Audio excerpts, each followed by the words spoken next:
గ్రామంలోని ఓ ఫంక్షన్ హాల్లో నర్సాపూర్ నియోజకవర్గ స్థాయి బీజేపీ ముఖ్య కార్యకర్తల ఆత్మీయ సమ్మేళన సమావేశం జరిగింది. ముఖ్య అతిథిగా దుబ్బాక మాజీ ఎమ్మెల్యే రఘునందనరావు పాల్గొన్నారు. నాయకులు, కార్యకర్తలు కూడా పాల్గొన్నారు.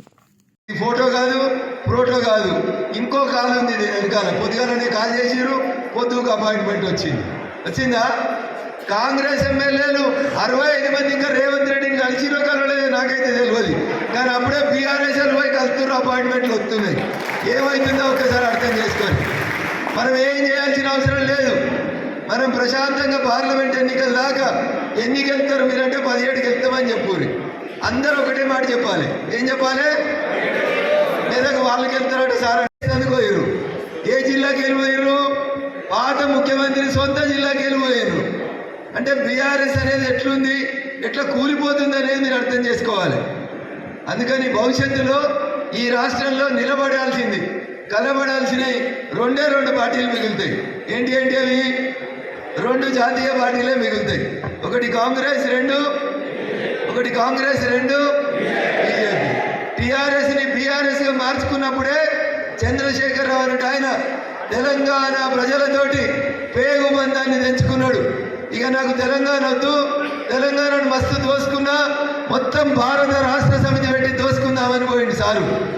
తాను ఒకటి తలుస్తే దైవం ఇంకోటి తలుస్తుంది. తెలిసిందా? సార్ ఆడిపోతా అంటే ఆడికి పంపిరు, మామూలు పంపినరా? పొట్టంతర పొడుగోడు కొడితే పొడుగంతర ఎవరు కొడతారు? పోషమ్మ తల్లి కొడతారు. వీళ్ళ ప్రోటోకాల్ గురించి మాట్లాడతారు. ఈ జిల్లాలో, సిద్దిపేట జిల్లాలో నేను ఒక్కరినే ఎమ్మెల్యే ఉంటుంది. మరి ప్రభాకర్ రెడ్డి రిటైర్ అప్పుడు ఎంపీ ఉండే. అప్పుడు ప్రోటోకాల్ యాదికి రాలేదు ఆయనకు పాపం. రఘునందన్ రావు ఎడికైనా పోతే రఘునందన్ రావు కంటే ముందుగా 3 ఎమ్మెల్సీలని, ఓ జడ్పీ చైర్మన్ని, ఓ ఎంపీ ఆయన కూడా వస్తుండే. ఆఖరికి హరీష్ రావుని కూడా తోలుకొని వస్తుండే. ఇంతమంది వచ్చిర్రు అప్పుడు. మరి ఇప్పుడు ప్రోటోకాల్ ఎందుకు మీకు? ఇలా నువ్వేం చేసినావో భగవద్గీతలో శ్రీకృష్ణుడు ఏం చెప్తాడు? కర్మ సిద్ధాంతం చెప్తాడు. అరే వారి పాపం చేయకురా, నీ పిల్లలకు తాకుతుంది అని చెప్తారు. కానీ దేవుడు కూడా ఇప్పుడు ఫుల్ హుషారైంది. మన లెక్క సెల్ ఫోన్లు వచ్చినాయి ఆడ చిత్రగుప్తుని కూడా.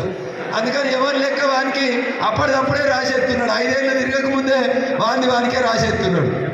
దుబ్బాకలో ప్రతి నిమిషం అడుగడుగున రఘునందన్ రావు కాళ్ళలో కట్టెలు పెట్టి ప్రోటోకాల్ ఉండదు. బీఆర్ఎస్లకు వస్తేనే పైసలు ఇస్తాం, బీఆర్ఎస్లకు వస్తేనే కొబ్బరికాయలు కొట్టలు ఇస్తామని నిన్నటి దాకా ఎగిరిరు కదా. అప్పుడు సర్పంచులు కనవల్లే, పక్క పార్టీలు ఉన్న మున్సిపల్ చైర్మన్లు కనవలేదు, ఎంపీపీలు, జడ్పీటీసీలు ఎవరు కనవలేదు. 45 రోజులుగానే పెట్టి అధికారం పోయి ప్రోటోకాల్ కోసం పోయినా ముఖ్యమంత్రి దగ్గరికి. ఎవరి చెవులో క్యాబేజ్ పెడతారా పోయి? పార్టీ మారుతున్నామని చెప్పుర్రి, ఉంటారా చెప్పుర్రి. పార్టీ ఎక్కువ అంటే పార్లమెంట్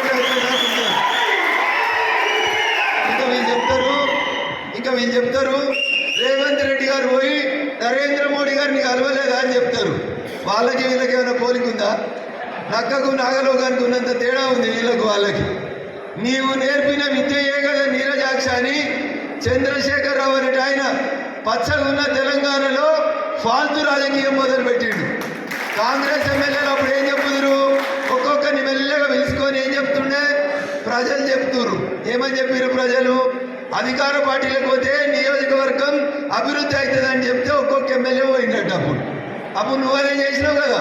ఒకరొకరిని పిలిచి లాస్ట్కి అందరిని కలిసి ఒకటేసారి గంపినావు కదా. ఇలా నీ గతి కూడా గదే అవుతుందా కాదా? భూమి గుండ్రంగా ఉందా? అత్తది కొద్ది రోజులు, కోడలిది కొద్ది రోజులా? ఇలా అత్త అవుతుందా? ఇంటికి పోయిందా? కోడలు మొదలు పెట్టిందా పంచాయతీ? ఇక ఇది బుద్ధి ఉండాలి ఆయనకి చేసినోడికి. ఇంతకంటే ముందు చేసినోడు కూడా పక్క పార్టీల ఎమ్మెల్యేలను గౌరవించి ఇతర పార్టీల సర్పంచుల్ని, మున్సిపల్ చైర్మన్లని, కౌన్సిలర్లని సమానంగా చూస్తే ఇలా నీకు ప్రోటోకాల్ అనే మాట మాట్లాడేందుకు హక్కు ఉంటుంది.